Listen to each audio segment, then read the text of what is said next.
Assalamualaikum warahmatullahi wabarakatuh. Salam sejahtera untuk kita semua. Baik, jadi berikut ini sedikit strategi oral presentation untuk kegiatan International Conference yang dilaksanakan oleh Fakultas Kesehatan. Nah, jadi seperti yang saya sampaikan sebelumnya, khusus mahasiswa skripsi dengan pembimbing satunya itu saya sarankan untuk mengikuti kegiatan ICOS ini. Yang diikuti adalah oral presentasi, jadi tidak membuat artikel proceeding. Jadi hanya presentasi saja. Kemudian ini saya buat sesuai yang tertulis ya untuk mahasiswa skripsi dengan pembimbing satu Bapak Ali Rahman Hakim. Artinya PPT atau penjelasan ini secara khusus untuk mahasiswa bimbingan skripsi saya, di mana saya berperan sebagai pembimbing satunya. Tapi dipersilahkan juga kalau ada mahasiswa lain yang mau melihat atau mendengarkan sedikit strategi tentang oral presentasi ini. Baik, jadi tentang oral presentasi ini, seperti yang sudah kalian ketahui, yang pertama untuk kegiatannya itu adalah full English atau semuanya full berbahasa Inggris, baik itu oral presentasi maupun artikel proceeding. Nah, jadi kalau hemat saya, menurut saya, itu akan lebih mudah kalau mahasiswa mengikuti yang oral presentasi, jadi bukan yang artikel ya, karena beban untuk melakukan translate atau membuat artikel berbahasa Inggris itu tidak perlu, jadi hanya perlu presentasi menggunakan bahasa Inggris, dan sepertinya itu lebih mudah. Kemudian yang kedua, durasi presentasi itu maksimal 7 menit. Nah, jadi memang bisa memilih entah itu menggunakan rekaman video seperti yang saya lakukan ini, presentasinya nanti, atau tertantang untuk melakukan presentasi secara langsung. Jadi secara live itu melakukan presentasi. Itu dipersilahkan saja sebenarnya. Tapi kalau untuk mempermudah mempermudah dalam penampilan oral presentasinya, mungkin bisa menggunakan rekaman video saja. Jadi untuk total waktu memang itu 10 menit. Untuk durasi presentasi maksimal 7 menit. Kemudian setelah itu ada sesi tanya jawab dengan total waktu itu selama 10 menit. Jadi tidak lama juga. Nah, jadi seperti yang saya sampaikan tadi, ini kita menggunakan cara rekaman video saja. Jadi mahasiswa kalian nanti bisa melakukan rekaman dengan cara yang seperti ini, seperti yang saya lakukan ini bisa. Kemudian sebenarnya apa itu oral presentasi dalam konferensi internasional atau konferensi ilmiah? Jadi oral presentasi itu sebenarnya merupakan diseminasi hasil penelitian. Jadi kemarin memang saya menerima beberapa pertanyaan apakah oral presentasi ini seperti sidang kembali untuk mahasiswa skripsi. Bukan seperti itu sebenarnya. Jadi oral presentasi ini adalah sebuah diseminasi atau sebuah seminar menyampaikan tentang penelitiannya. Jadi bukan seperti di sidang ya. Memang nanti akan ada muncul pertanyaan setelah kita presentasi. tapi itu cuma sekedar pertanyaan bagi orang lain yang ingin mengetahui lebih lanjut tentang penelitian yang sudah dilakukan. Jadi ini hanya diseminasi, tapi penghargaannya berbeda. Jadi nanti di SKPI kalian pun setelah kalian dapat sertifikat itu bisa kalian cantumkan sebagai presenter eh, oral presentasi. Jadi nanti kan dapat sertifikat sendiri. Nah, jadi itu bisa kalian masukkan di SKPI, di apa ya namanya? Surat keterangan pendamping ijazah. Nah, jadi selain dapat sertifikat internasional sebagai peserta, kalian juga dapat sertifikat sebagai presenter dalam konferensi internasional. Keren ya jadinya. Kemudian ada juga pertanyaan kemarin, uh, artinya materi atau skripsi, hasil penelitian skripsi yang disajikan, diseminasikan itu tidak perlu menunggu ACC dari revisi pasca sidang hasil. Jadi tidak perlu ada uh, kata ACC ya. Jadi intinya oral presentasi ini adalah diseminasi hasil penelitian, kemudian apa namanya? Ini sebuah keputusan atau hasil diskusi antara pembimbing dengan mahasiswa, pembimbing skripsi dengan mahasiswa skripsi. Jadi ketika penelitian itu sudah selesai dan menurut khususnya kalau mahasiswa saya ya, mahasiswa bimbingan saya, ini kan keempatnya sudah sidang hasil, artinya tidak ada masalah terkait hasil penelitiannya dan kemarin kan dinyatakan lulus semua. Artinya tinggal dilakukan diseminasi hasil penelitiannya saja. Jadi tidak perlu menunggu ACC dari penguji ataupun pembimbing karena penelitian itu sudah dilakukan. Tinggal disajikan atau dipresentasikan seperti itu.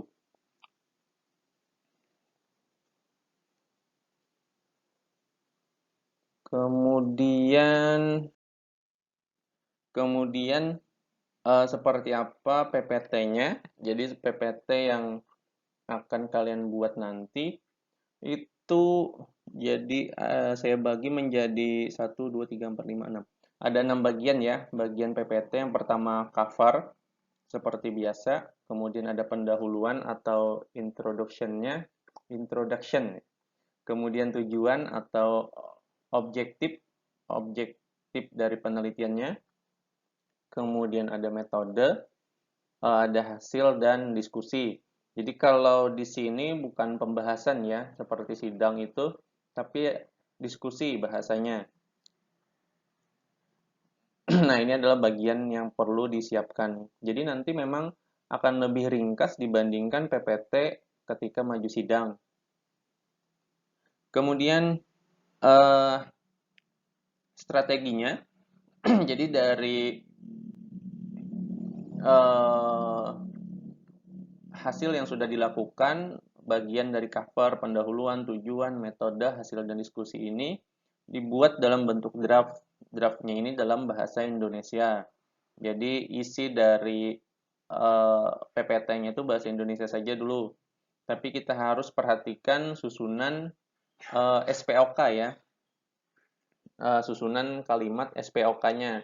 Supaya nanti ketika kita translate itu tidak terlalu kacau ketika kita menggunakan Google Translate misalnya. Jadi bahasanya itu tidak terlalu membingungkan kalau kita baca. Dan itu harus dikonsulkan. Jadi kalian bikin draftnya dulu dalam bahasa Indonesia, kemudian konsultasikan dengan saya. Jadi ini masih ada waktu, mungkin 1 minggu ya. Masih ada waktu 1 minggu.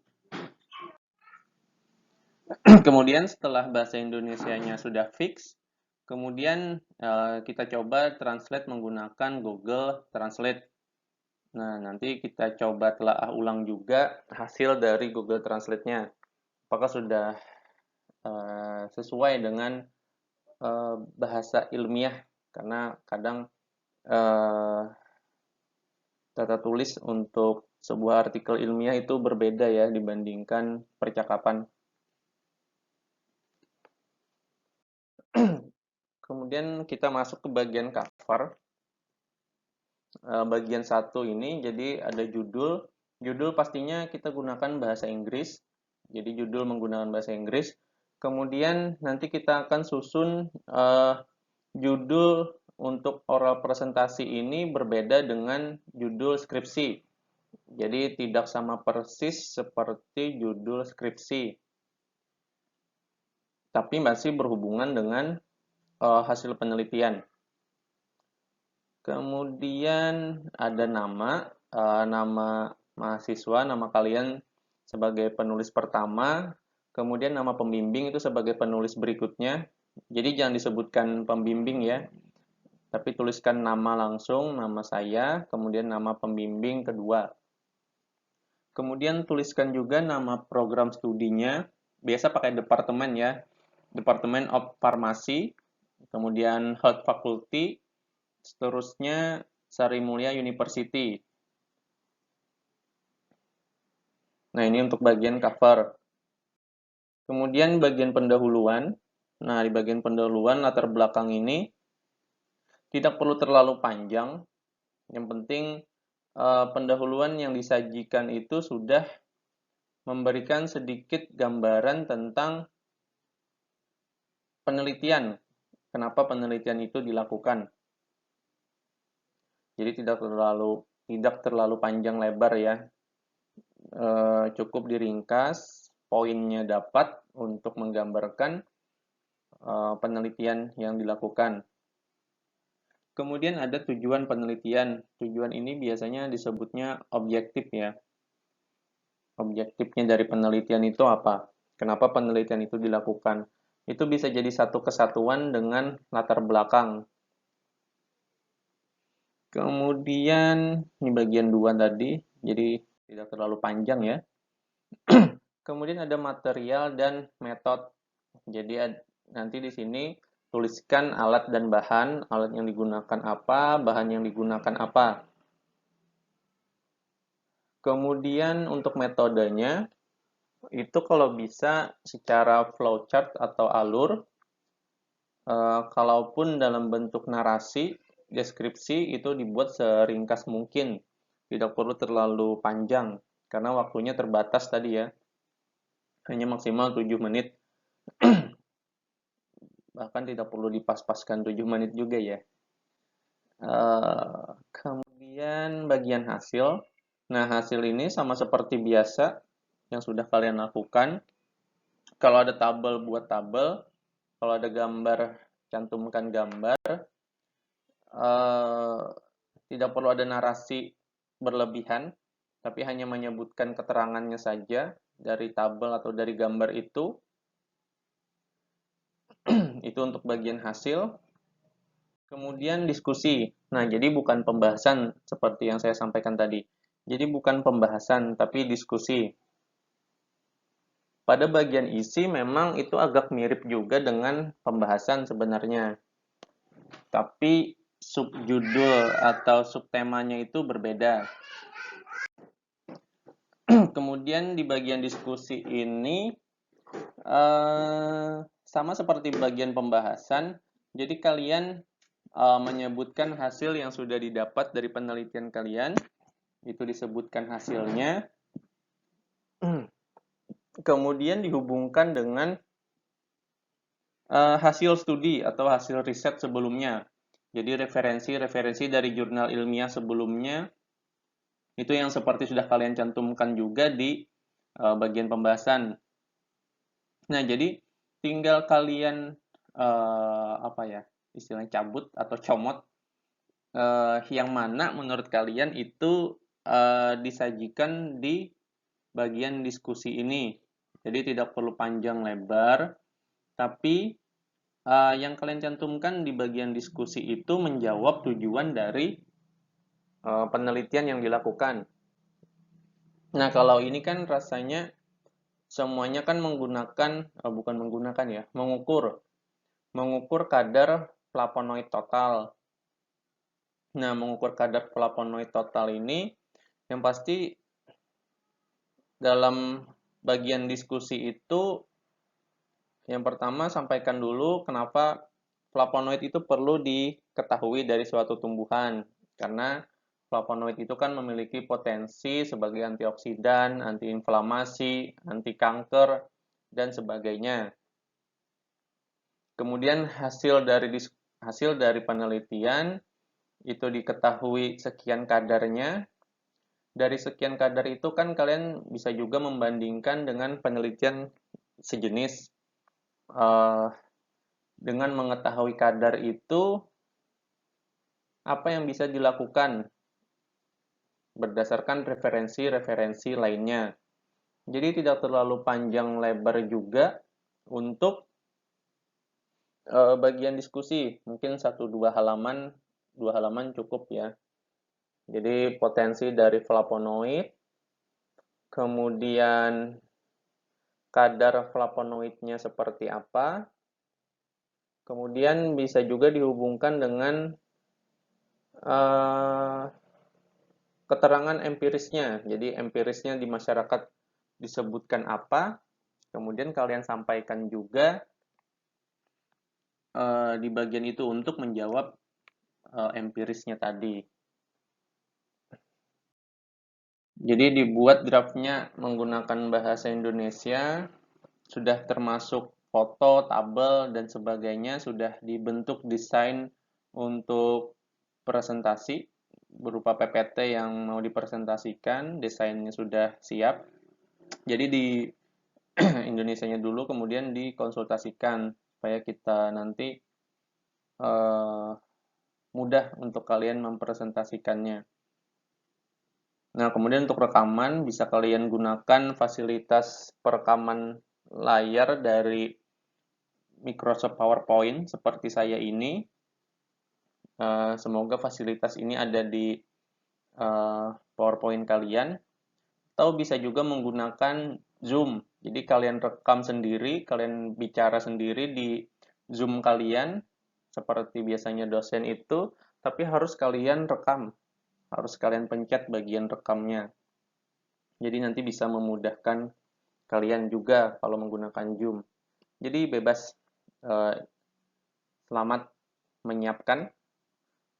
Kalau ada yang perlu ditanyakan secara langsung, silakan tanyakan langsung kepada saya ya. Oke, terima kasih. Wassalamualaikum.